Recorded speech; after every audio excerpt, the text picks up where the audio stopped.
Well, everybody, welcome back to Tuxes Tomahawks. I'm Adam Dorito, and today I have the pleasure of speaking to Mr. Joel White. Thanks for hanging on last week since I was gone. I was in Normandy, France, jumping out of planes and hanging out with some World War II vets, and Joel had to push himself off a week until I got back into the same country. So thanks again for coming on the show, Joel. I'm really excited about our conversation today. It's my pleasure and happy to accommodate trips to Normandy. Yeah, no, wild place if anyone hasn't been there. And as a paratrooper, it was a really cool trip to go on as an Army, paratrooper going out there and getting to actually meet some of the guys who are still alive, because we only got a few more years left and they won't be around anymore. But definitely really sobering experience. And so Joel and I got connected through Baker from Black Rifle. And Joel is apparently the most evil man in the world, and a lot of Americans don't understand, the concept of what big pharma is. And what I really wanted to bring him on the show was I love giving people long-form discussions about this because there was this giant narrative throughout the last election cycle, especially with Making America Healthy Again and RFK's initiatives of, capping prices on prescription drugs and big pharmaceuticals, especially after the whole COVID stuff. What better guy to bring into the podcast than someone who actually is a professional lobbyist going down there and actually advocating for these bills, advocating for American innovation, and actually getting down to the root cause of what it actually means for all this stuff? Because I don't think many Americans understand that. So Joel, tell everyone a little bit about yourself, who you are, where you came from, and how you ended up getting involved in all the progressive movements that you do now in DC. Yeah, well, again, thanks for having me. I saw a story about a 101-year-old vet who was in Normandy last week. Maybe you got to meet him, but have a history in my family. Both my two uncles and my dad all served in the Army. My son is a second lieutenant currently and serving. So have tons of respect. Is he in the Army too? He is. Yeah. Where's he stationed at?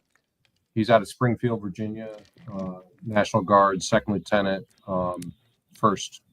Oh, very cool. Division. Yeah. Very cool. So, anyway, and he's loving it. He's 23 and just like light armor and just having a blast. Well, it's actually fun to be in the military now since we actually have a president who supports the military, because I've been in for 15 years, and man, that last administration was a complete disaster. So yeah, he's been in Guard for a couple of years now and says it's like night and day. Yeah, absolutely. Yeah. And we're just 6 months in.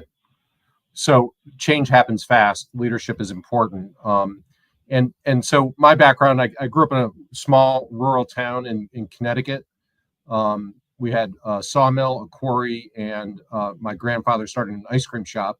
So I grew up making ice cream and learned what manufacturing was all about and how hard it is, and getting up at 5 a.m. and going to bed at midnight. And but wanted to come to DC, and my mom was a nurse and was always drawn into healthcare.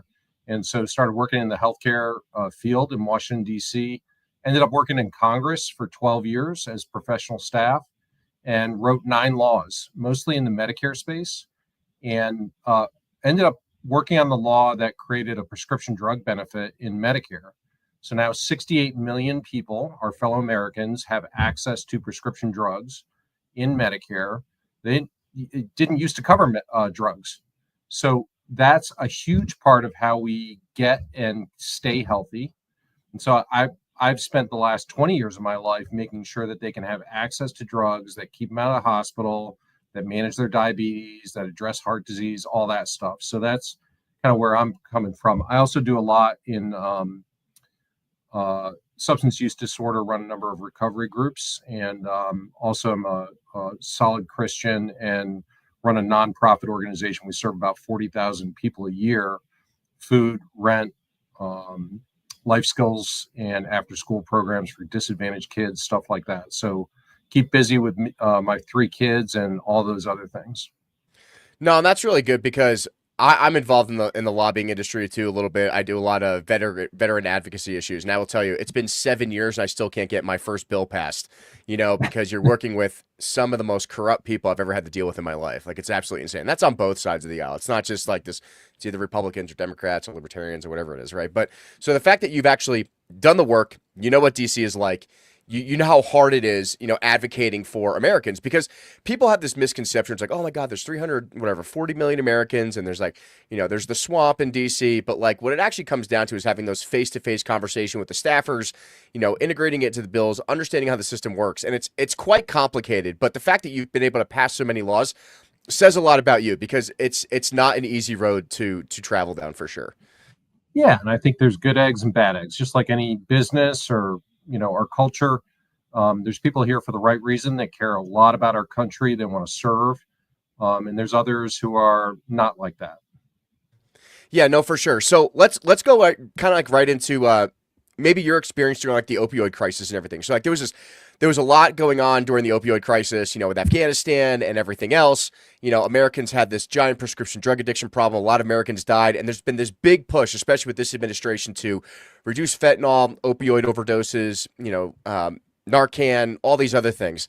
What was your role in trying to develop some of this legislation around some of those medications and leading into that? Because I think that's important to kind of lead off to where we're going to get to by the end of the podcast, which is advocating for why some parts of big pharma are actually really good for Americans and they're not really bad. So, what was your experience during that time in the pharmaceutical industry?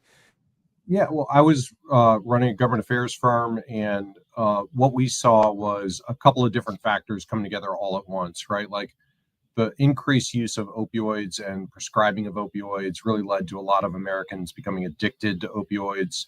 And then we kind of threw open the borders and created a funnel for fentanyl and opioids and other drugs to come across the border straight from China and other countries, that killed hundreds of thousands of our fellow Americans every year, and that's still happening. The opioids death rate has gone down significantly in this year. Fentanyl seizures and deaths are roughly flat, maybe a little bit down. We're starting to get the poison off our streets, which is great. That didn't result from a law change, right? Like we closed and secured the border because we had effective leadership.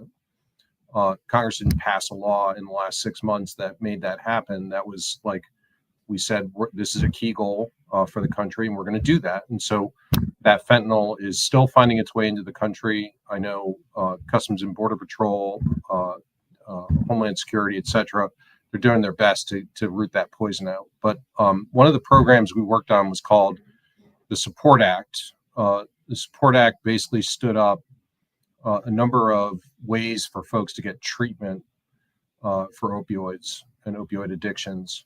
But also dramatically expanded the availability of Narcan and the ability to reverse an overdose, which our first responders now effectively use to save people's lives. The challenge with that is that a lot of people will overdose, they'll get Narcan, and then they'll walk around the corner and buy more and overdose again. And so you got to address the root cause of the problem, which is someone's heart, or something's happening in their life. They're covering up pain. They're trying to numb their feelings. You got to get those people into a support program or stuff like that in order to be able to prevent those overdoses and prevent that cycle. The interesting thing to me is Secretary Kennedy, who runs our health department here in Washington, will tell you he goes to a meeting every day. He was an addict. He was addicted to heroin for a long time, and knows exactly where folks struggling with opioids and other addictions are coming from, because he struggles with it every day. So he goes to a meeting every day. So this is interesting because like this situation we're talking about, like this buildup probably in the last like 5-10 years, really put a bad taste in Americans' mouth for so-called big pharma. And let's be honest, Americans are not exactly the smartest people in the world, and they believe buzzwords. They have this, attention span of a squirrel. So whatever they believe in these sound bites for 20, 30 seconds, oh, big pharma's destroying this, big pharma's killing America, big pharma's doing that. But I think you and I would both agree, most of medical innovation has been made by America. And if it wasn't for America, like some of the things that we're probably going to address is like, we are responsible for producing some of the most innovative and revolutionary drugs, whether it comes to cancer treatment, AIDS treatment, any of those types of things. And that's not acknowledged, and that doesn't just come without a price, right? So I would love your perspective on this, because I'm hesitant about it too, right? Like for me, it's like I try to go like an all natural route, or I try to avoid medications as much as possible. But sometimes Yeah. when it comes down to it, you need that medication or you're gonna die. Yeah. Like when I came back from deployment, I had two massive surgeries, and if it wasn't for some of the medications I had to take, like it would have been a really long road for recovery. And doing Chinese feng shui and green tea powder in my nose is not going to resolve those issues, right? So what is your experience of seeing the pushback from America with this whole America make America healthy again initiative? That maybe people really didn't understand the root cause of it. And from your experience in Washington, what do you think were the root causes of that, and where are we now, and where do you see the medical industry going? Because we even had that rogue guy assassinate, the United Healthcare CEO, right? So like it turns like this big thing against anti-pharma, anti-insurance companies. But from your experience, there's got to be a lot more to that story.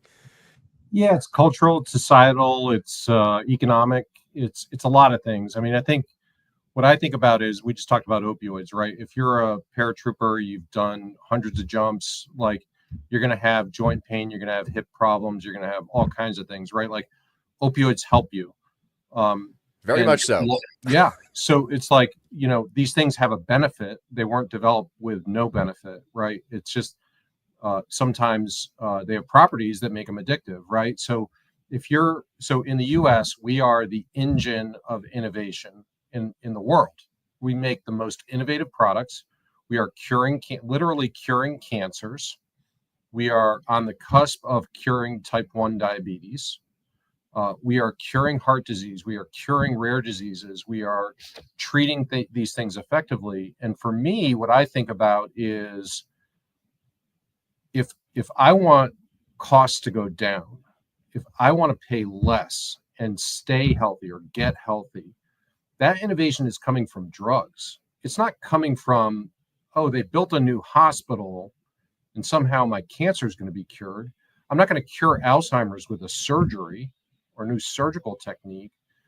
Those diseases are going to be cured through pharmaceutical products. And so we want a robust, innovative industry to be able to develop those products, but we all want lower costs, right? And in America, we want free stuff. And Yeah, so, Americans always want free stuff. It kind of annoys me. Like they all think they're entitled to like everything for free because well I'm an American, so I deserve things for free. And when I go to I'm going to go buy my pharmaceutical drugs in Canada, or I'm going to go to Mexico and get them because they're cheaper. But like there's a reason for that, there right? is There's a a huge reason. explain that reason that Americans don't understand, because like I understand the gist of it, but you're the subject matter expert and I don't want to take your thunder away. So Well, look, I mean, if Ford wanted to give me a free F-150, uh, I would gladly take it. My son drives one. I love them. Ford Motor Company wouldn't be in business very long if they were giving away free F-150s to every American, right? Like, so what the reason is they actually have to produce those things. They've got to do research and development, design the car. They've got to have a production line. They got to pay the workers to put those things together. They got to get raw materials and actually assemble the product. And they've got to sell it and market it and all those things. The same thing is true for drug manufacturers. Okay, they make stuff just like I made ice cream as a kid. It cost us something to get that stuff together. And what the biggest cost in drug manufacturing is, it's not making the pill. Like you hear Bernie Sanders say, it only costs you 6 cents to make this pill. Yeah, coming off the production line, the average manufacturer invests $2.5 billion to come up with one therapy. Okay. Most of the therapies they come up with that they research and develop, and that's where all the cost is, most of the cost, those things eventually don't get approved by the FDA. You got to go to the federal government and say, Mother, may I please put this product on the market for people to take in order to cure some of these diseases or treat diseases. So that all costs money, and that's the cost of the drug. Okay. And what we saw, and I'll take just a minute on this because I think it's important. no, for sure. In the 80s and 90s, where most of the innovation in the world was happening was in Europe. Okay. Germany, France, England were developing these creative ideas on how to treat and cure illnesses. And the bureaucrats and the politicians over there started cranking up price controls on these drugs. And so, again, use the example of Ford. Ford makes their cars here for the most part. Because if they made them in Europe or they made them, somewhere else, they'd be subject probably to price controls and carbon emissions and regulations and other stuff that makes those cars much harder to make a profit on. So Europe, when they cranked up price controls on drugs, those companies came to the US. That happened in the late 90s, okay, where most of the drugs in the world were produced in Europe. 17% of the drugs were produced in the US. In the 90s, that flipped. We now produce most of the drugs in the world. Only 17% of the drugs get produced in Europe because they're using socialist price controls. So Right. capital goes where capital's most friendliest treated, right? Mm-hmm. So now what we're doing in this country is everyone hates pharma. They're the boogeyman. Yes, you are. Like, because I want free stuff mostly, Right. but like also, it's also like the insurance companies and big hospitals. Like, I'm a little guy. I feel like I'm getting ripped off, right? I pay my premiums for my health insurance and I get nickel and dimed, and the company says it's not covered. And I've got to go through a prior authorization where, they say, you got to say, Mother May I 500 times before you can actually get the MRI or the drug or whatever. Right. People are viewing this as very low value. Well, what they don't realize is that the insurance company decides how much I pay for that drug. It's not the drug manufacturer. The drug manufacturer is charging a price for that product on the market, and then the insurance company marks it up by more than 40%. And I think that's important to note because I think everyone thinks it's the pharmaceutical companies that are doing that, when in reality it's the insurance companies. Because even like my mom works in hospice, right? So she sees like the insane cost of some of these cancer treatments, or like leukemia, or lymphoma, or all these other things, right? And it's like $8,000 for like a bottle of pills, but like that's not the actual cost of the pill production. It's what the insurance company's marking it up, and that's where you cause this giant dissipation of costs. Then you have, and I would love your opinion on this too, like when it comes to like Obamacare, right? Or Medicare and Medicaid, or like, for example, like, United Healthcare, Blue Cross Blue Shield. Like there's such a differentiation between those things. Could you explain like maybe why that occurs, from the pharmaceutical industry's perspective? Yeah. So I've got a product. I set a price. The manufacturer sets a price. Say it's $100. Okay. That product goes out the door. It gets covered by an insurance company. It gets trucked to the pharmacy by a distributor. And, there's several other steps along the line, but like the 50% of the cost that you end up paying at the pharmacy is actually going to a middleman. Okay. So it's 50% more. The markup is 50% more. So let's start breaking that down. When it goes onto the truck that the distributor is using to get it to the pharmacy, that's about a 1% markup, 1 to 2%. Okay. That makes sense. You got to pay gas, you got to pay people, you got to get the box onto the truck, you got to unload it at the pharmacy, all that stuff. The vast majority of the cost is coming from the insurance side. And what they're doing is they're taking that markup, and what they say is they're using that money to keep your premiums low. Interesting. Okay? So if that's in fact true, we should have really low premiums. I don't feel like my premiums have gone down, in the recent, they've never gone down. No, definitely not. Definitely not. But they say they're offsetting the premiums, and I think a portion of it offsets the premiums, but a portion of it goes right into the pocket. And these are very profitable companies. Mm-hmm. And so we're paying for all that stuff in between. And one of the things that Obamacare said was, you've got to cover everything. So if you're a 60-year-old postmenopausal woman, you're paying money for things like birth control. Interesting. Or other drugs that you're never going to use. If you're a man, you're paying for hormone replacement therapy for menopause in your insurance premium. Well, I'm never going to use that product. So the thing about Obamacare was it said you had to have this big benefit package for stuff that you may never use. In Medicare, what we did was we designed a program that would force the insurers to compete against each other to drive down costs. And that worked really well until we had the Inflation Reduction Act. And what we've seen in the past 2 years with that Democrat-only bill is that premiums have increased 57%. Yeah, He and made if it you could much. talk about, yeah, I need you to talk about the Inflation Reduction Act and the effects on all this, because I think it's something I am seeing a massive revolt about, especially in Colorado. Like for example, let's just use the generic terms. Like, so people are saying illegal immigrants that are being put on Medicare and Medicaid are now causing all these costs to rise because to the normal tax paying American, because these people don't pay taxes. So the big initiative right now is like we're going to remove all these people from the country, take them off of Medicare, Medicaid, and all these other supplementation programs that they've been given, and then we're going to be actually able to funnel those funds to actual Americans who need those benefits. And then the big accusation I see from a lot of the liberal left is that, well, now you're taking away my health care because you're cutting costs. So I don't think that's accurate necessarily. We're not cutting costs to Americans. We're cutting the costs from the people that are not Americans who are taking this money and causing these prices to arbitrarily be skyrocketed and artificially inflated across the board. And I don't understand why people can't understand that. Like, the reason why these prices are so artificially inflated because there's so many people on the program that are using it that are not Americans, that are taking the generic American taxpayer dollar and causing their prices and premiums to raise as a result, and not actually utilizing the benefit for themselves. And if I'm wrong, correct me, but that's my interpretation of what's going on. No, that's part of the reason, right? Like, so this bill that's going through Congress right now, the one big beautiful bill, Right. includes changes to Medicaid and Medicare and Obamacare. And what it says for Medicaid and Obamacare is that if you're not a U.S. citizen, you can't be on this program. What a Okay? concept. I What a can't go to concept. Germany. I can't just go to Germany or France like I just was and start using their stuff. Like, I actually No, had to have travel insurance because if I got hurt or injured when I was in France jumping out of an airplane, it would cost me like $250,000 just to get back to the U.S. Right? and, They're not going to cover me as an American citizen in no, France, so why of, should we cover them?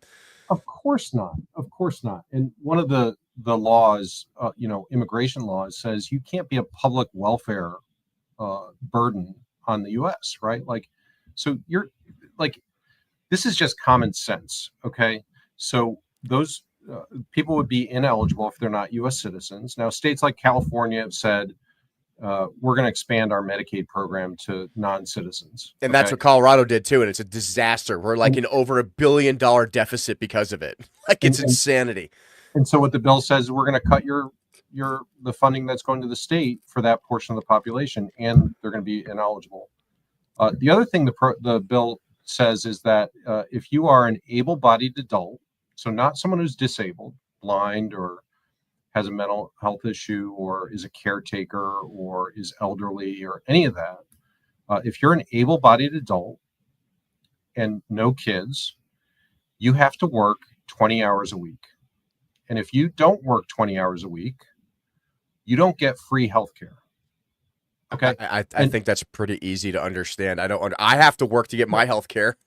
I've got to work to get my health care. And this is free health care. There's no cost sharing on this stuff. There's no Right. premium charged. This is the generosity of taxpayers that we work and we pay taxes. And so what they're basically saying is 20 hours a week. And it's not just work, it's community service if you can't find a job, or it's go to an education program. And the goal here is we want people to be better off. We don't want people to be on Medicaid for the rest of their lives. We want them to actually earn an income, make a great income, high income, become successful, productive members of society. This is a stepping stone to do that. So we're saving money there too. Okay. And the third thing we're saying, and this is the one that gets me, is uh, some of the left will say, you're kicking about 1.5 million people off Medicaid, but those people are losing coverage because they're enrolled in 2 states. So if you're in Colorado, and if you're enrolled in Colorado, you may be getting picked up in Arizona, and you're enrolled in both states. The federal government pays both states based on your enrollment. They're saying, wait a minute, you can't live in 2 states. We're going to only pay 1 state. So the left is saying, well, that's terrible. We're going to kick all these people off Medicaid. We're not. We're just paying 1 state instead of 2. Right. So Medicaid's a mess. It's been run by bureaucrats forever, and states have done a lot of schemes to draw down more taxpayer dollars. And basically, what the bill is doing, and what I think the president rightly called out, is saying we're going to clean this system up. We're not going to stand for waste, fraud, and abuse in the Medicaid program anymore. And Yeah. if you're not a citizen, you're not going to benefit from this.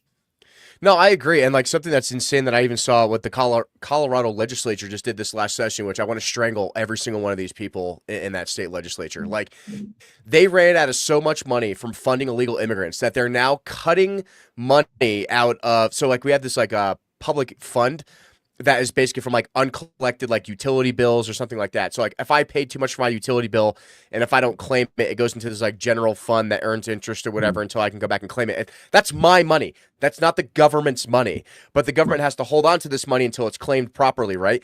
They went in there and took a 0% interest loan against the public fund in order to fund their healthcare program because they ran out of money because they're housing and medicating illegal immigrants. And literally, as we're speaking right now, they're getting tear gas shot at them at the state capitol over the stuff, waving Mexican flags, saying they want more of that money.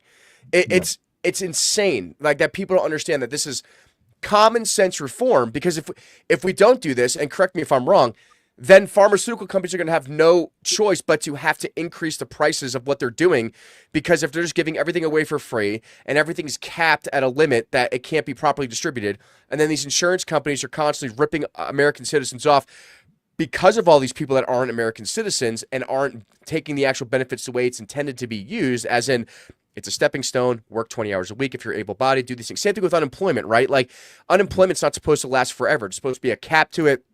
Get you a job program, get you involved in something so you can go back to contributing to society. But like so many of these people, and I think a lot of it happened over COVID, honestly. I mean, once COVID hit, everyone was just getting, oh, you mean the government is willing to hand out billions of dollars for me to sit on my ass and do nothing and I can just rip off the government? And now everyone wants to continue these entitlements. But I think a lot of, especially like what Massey's been saying in Congress, is like, we're just trying to get back to pre-COVID spending. And we're spending even more money now when people are trying to go back to work and they just don't want to. And they're just abusing the system and returning into Europe. And it's insanity to me. This is the big problem with price controls.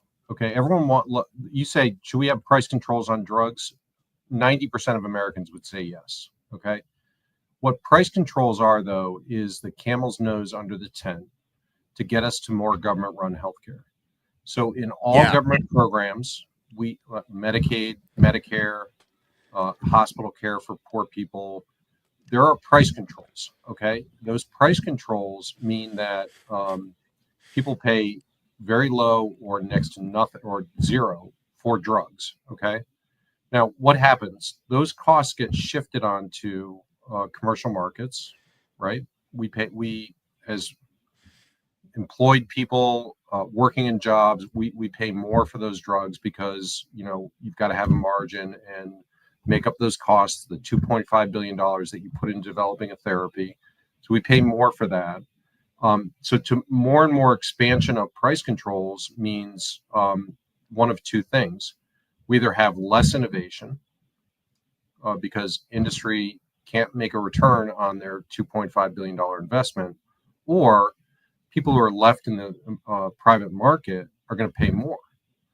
That is a recipe for disaster. We're basically copying Europe all over again with less innovation and more bureaucrats telling us what we can and can't access. One of the things Europe does in their price controls is they say, we're going to have very low prices for drugs. But guess what? England, Canada, Germany, France have about 50% of the products available to their patients. That means a cancer patient can't get the latest therapy. They have to wait at least 18 months to 4 years to get their therapy. That is not good healthcare. Like in America, we want free stuff, but we also want the latest technology, the best stuff, the stuff that's going to cure grandma of her cancer. We have that in the U.S. And so price controls would obliterate that. Yeah, and this is actually a good point because if anyone wants to know what the national healthcare system is like in the UK, join the U.S. military. It's very similar in how bad the healthcare is because, we get free healthcare in the military, and it sucks. It is so bad. Like when I came back from deployment, I had to have 2 massive reconstructive surgeries, and if I didn't use because I was in the Guard at the time, now I'm a reservist, but like, if I didn't use my private healthcare back in the company that I work for here, in a major oil and gas company with great benefits, I would have had to wait 2 years to be able to walk again, basically, to have all the nerve damage replaced in my legs, right? But no, I Yes. came home and I was in surgery within 2 weeks, right? And I got it all fixed, right? And I had the best care possible and everything else, and it was great. I'm fully recovered now and everything's great. But I would just be now getting that surgery done now if I had waited for the VA. And in the national healthcare system in the UK and in Canada, it's even worse. I mean, they even have like whatever the Right to Die Act over there in Canada, where they're just like encouraging people to kill themselves because it's cheaper for the government for you to off yourself under the government's watchful eye than it is to get the healthcare, right? And also, I don't think people understand this either. Is that why do you think so many Canadians and people in the UK, when they have like heart surgery or cancer treatments or everything else, they come to the US for that treatment? Like they come to the US for that and they'll pay out of it because they want the treatment done now and they can't get it done in their respective countries. And people just don't want to acknowledge that reality. They want it done here because it's the best care in the world, and they can get it. So that's not true. Every system around the world that does price controls, every single one of them, what we see is patients lining up for care and they can't access the latest therapies. I'll give you one example. It's called the Veterans Health Administration. Government run healthcare, right? Yeah. And literally some of the poorest quality care that you can get, and often waiting lines. Can't get in to see a facility, can't get in to see a doctor, maybe can't get the latest therapy. The Veterans Health Administration uses price controls, and they specifically exclude drugs off their formularies, which is why it was such a major accomplishment for the Trump administration to do the choice program. Yes. Right. And actually, so I interviewed somebody on this podcast 2 months ago. One of the best interviews ever. His name is Casey West. He was a Marine, did 4 combat deployments, and got diagnosed with glioblastoma, like brain cancer. And he was given 6 months to live. 6 months to live, and he couldn't get an appointment for the VA for a year. A year. Like he was gonna die. So he liquidated all his assets, sold his house, sold his truck, and then he found a really great cancer treatment doctor in Texas and was paying out of pocket for a long time. And, he's been doing some alternative therapies, like he's been doing some of the combined, some of the cancer treatment, obviously, that he needs because there's no way around it. But he was doing some hyperbaric treatment, some alternative stuff that's not necessarily acknowledged by the VA, but it actually worked. 18 months later, he's still alive. Right. And now what he's asking for with the Trump administration, which I'm massively disappointed in every single Democrat and Republican representative of the state of Colorado for this, was that he was just asking, can I please get a referral from the VA to continue my treatment with this doctor that I've been seeing using the choice program? And not a single representative in the state of Colorado, Republican or Democrat, would write this guy a letter to make sure he can get his treatment, because it's like they just wanted him to die, because he was a nuisance and he kept calling. So I got him on the podcast, and then I got like 1,000 people to call their offices, and they really got pissed off when I did that. But I don't care, right? But now he went to Eli Crane, outside of the state of Colorado, got the letter, and now he's getting that supplemental funding to continue this treatment. But it shouldn't take a podcast and 10,000 people to get really pissed off for you to be able to get your socialized healthcare system at the VA to work for guys who have cancer for serving this country, right? And I think what you're talking about is that we have a way of eliminating this, and big pharma is not necessarily as bad as people think it is. It's holding our representatives accountable. It's holding the VA accountable, and it's holding the insurance companies accountable to do right by the American person by getting rid of the illegal immigrants off the system, because that's what is affecting healthcare for Americans. And actually having these discussions where you're explaining the process of how these legislative things work, because it sounds nice, we get everything for free, but nothing comes for free. And at the end of the day, it's going to be an additional burden on the American taxpayer moving forward if you use these price controls as much as you say they're being used, because it's not benefiting the American people to not understand that price controls aren't as effective as people think they are. Well, but we want cheaper or free, and so I think those are good goals. But we also want innovation and manufacturing here in the U.S. Right. So I think that's what President Trump has outlined. He has suggested, look, you get a drug for $30 in Sweden and it's $300 here. That's not fair. So there are solutions that we can take that are free market, don't rely on price controls to meet the president's goals. I think the first big thing is all that stuff in the middle that I talked about, right? That 50% of every dollar spent on a drug doesn't go to the drug manufacturer; it goes to someone else. Mhm. That cost needs to be passed through to the patient. The patient should get that discount, 50% cheaper drug, right? So how do we eliminate that middleman factor Yeah, with that? unfortunately, it's going to take an act of Congress. What act Uh, of Congress do we need to pass, Joel, to do this? well, in this one big beautiful bill, there's Right. one provision that says the patient cost sharing can't be on the marked up price of the drug; it's got to be on the net price. That makes So sense to me. right there, you're getting a 30 to 50% discount through your Medicare plan. There was a bipartisan bill that passed the House last year that was teed up for action in December. We had the inauguration. It's coming up again later this year. That would require this discount passed through to the patient. That's really important. We need to get that done this year. The second thing we need to do is it's just like I don't know if you have an iPhone. I've got a Samsung device. You get more products on the market, you get more price competition. We've got the FDA that is operating off a 1990 model. They've got paper that they get and they review and they're looking at files, and there's literally the guy from the office walking back and forth with a stapler, right? Yeah, it's Trying like to, the DoD that still uses Linux to like launch missiles and stuff. You know what I mean? it's like Like going, it's yeah, ridiculous. it's like going to DMV, right? Like I've made Oh, an online appointment, but now I got to fill out the paper form. yes. And I got to have everything in triplicate and all that stuff.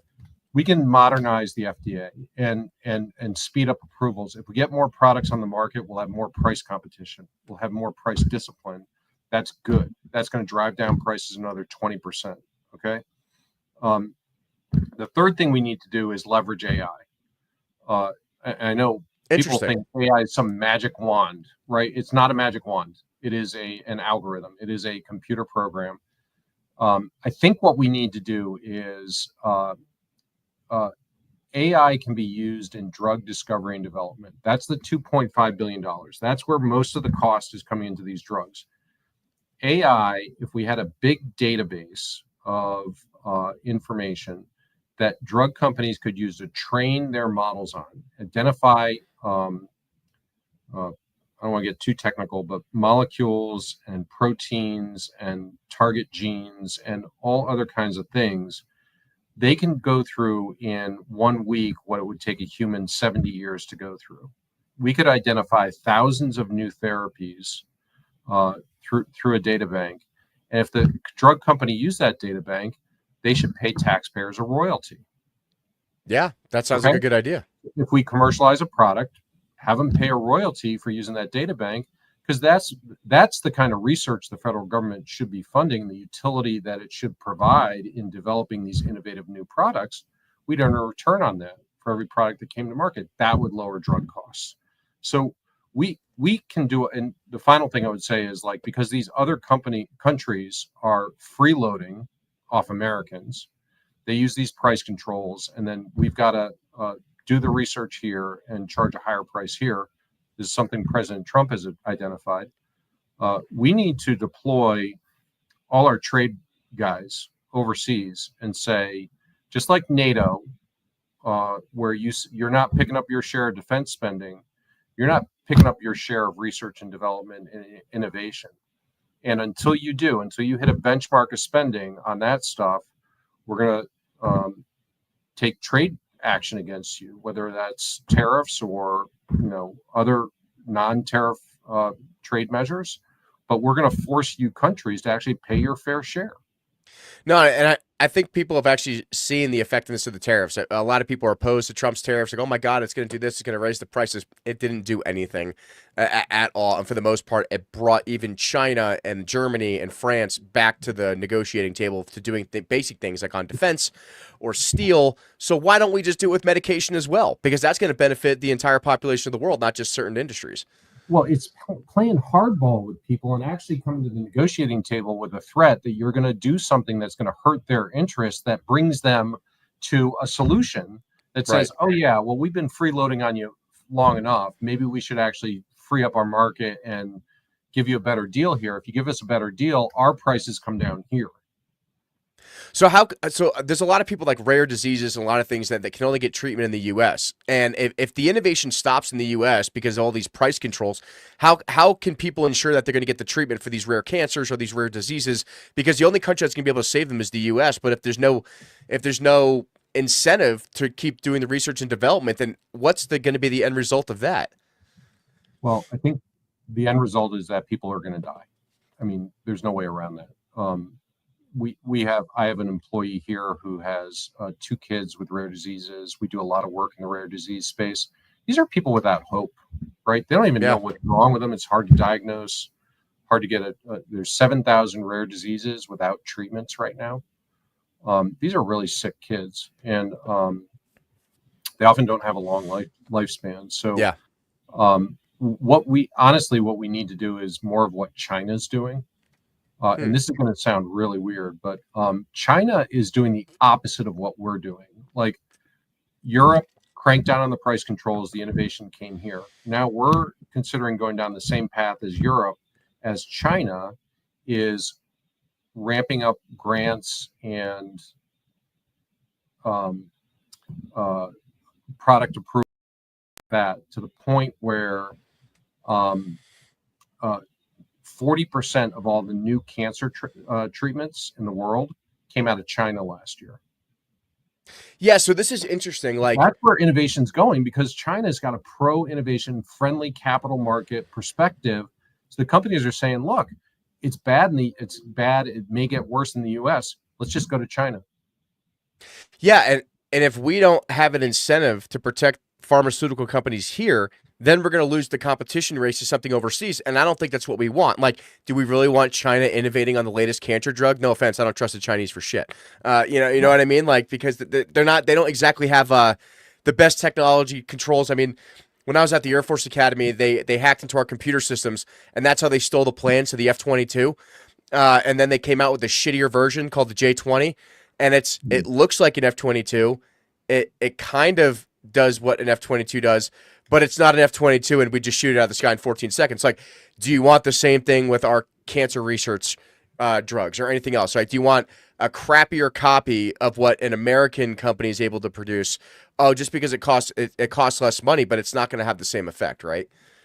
Let me walk you through something real quick. So Congress enacted a law 3 years ago that stood up the National Commission on Emerging Biotechnology Security that looks specifically at this issue. What's our leadership position in pharmaceuticals vis-a-vis China? What they basically said was we're at risk of losing our leadership position because of what's happening on the policy level, on the capital markets level, investments, etc. China's doing basically all the right things to attract capital and innovation, and we're seeing the results. 40% of new cancer treatments coming out of China. Here's the problem, and that report that came out just in April was informed by the CIA and Department of Defense. So there's a classified portion of this report and an unclassified portion of this report. And basically, the challenge that we're seeing is that they're not making crappy products coming out of China now. These are global biopharmaceutical manufacturing companies who are saying it's in my interest to develop this in China because China is making it easy for me to develop these producents. Yeah, that's definitely a risk. But here's the national security angle here that's really important. We have people have heard rare earth discussions recently, maybe. Rare earths are like the minerals and the key starting ingredients that go into making a drug. And most of that comes from China. They've invested in it for 20 years, the technology to do that really cheaply. Most of the rest of the world doesn't have that technology. So while rare earth minerals are available all over the earth, they're produced really cheaply in China.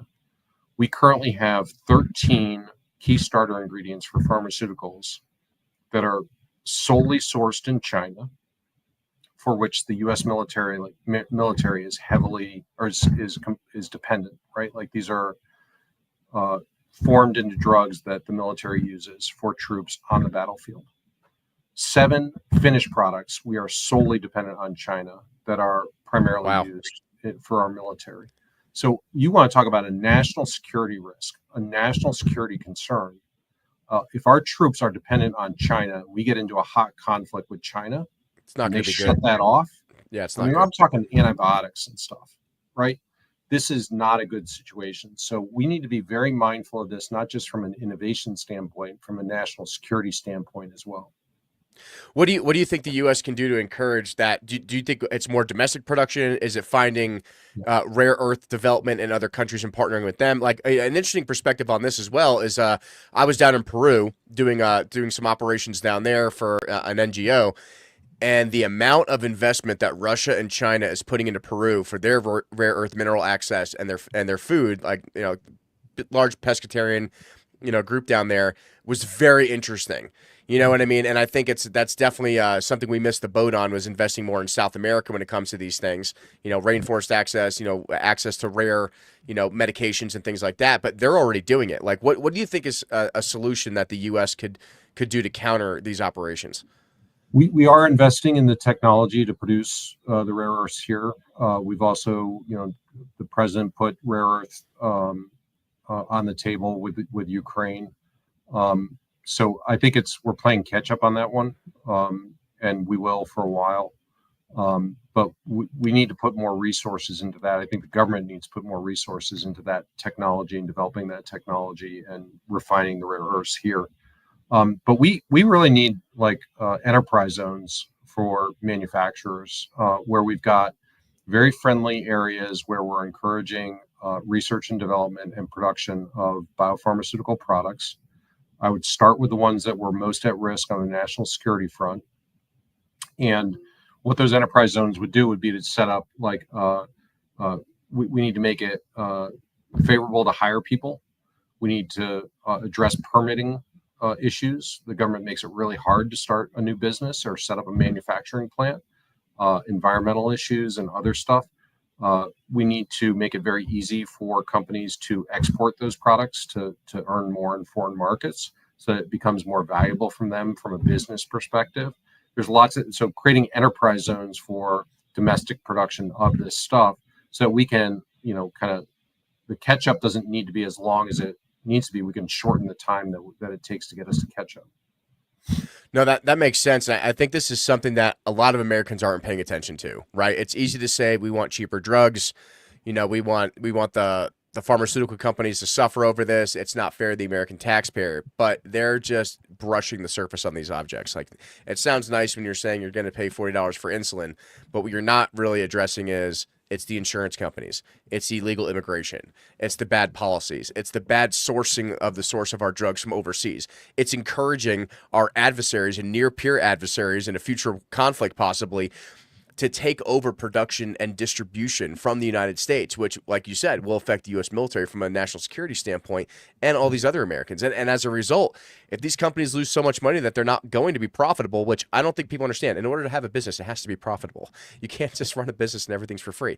If you don't encourage these businesses to maintain their profitability or their viability, then you're going to lose that. They're going to close down. You're going to outsource these things to overseas companies. And you bringing these things up, it definitely gives me a different perspective on things. And I hope more Americans are paying attention to this, because while it's fun to talk about Trump or Biden on Ukraine or all these things that these people are not even remotely involved in, unless you're in the U.S. military, this stuff doesn't affect you.